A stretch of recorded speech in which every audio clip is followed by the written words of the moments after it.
Hello, I'm Michael Socavetta. In this video, I'm going to go over how to make a custom-made plugin for WordPress.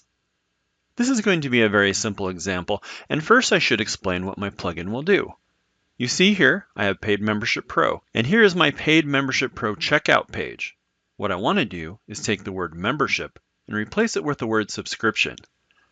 Now I could go through the files of Paid Membership Pro and try to make changes with search and replace, and that may well work for some instances, but not all. And even if it did, it's a bit risky, especially when version updates get released for Paid Membership Pro. So instead, I'm going to make my own plugin. First, I'm going to go to the plugin directory and make a new folder, pmp-subscription-text. Then I'm going to create a new file called pmp-subscription-text.php. Open PHP, and then the key thing to adding your new plugin is this top bit. I'm going to keep it simple and just add plugin name, author, description, and version.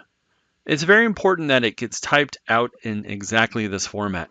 You don't have to include all of these. In fact, there are many more that I'm not showing, but you do have to at least include plugin name. Then, below that, I can write my code. Specifically, I'm creating a couple of hooks. A hook is how a plugin connects to the pre-existing code of WordPress's core programming. All plugins use hooks, and there are two types that you should consider: actions and filters. Here I'm creating filters with add_filter. I'm not going to demonstrate it here, but a good example of action is to use add_action to add a new menu item in the admin left side menu. I challenge you to research that and try to make it work on your own. However, if you're a beginner and you just want to make a plugin well enough so that it shows up listed on your plugin page, then you don't have to write anything.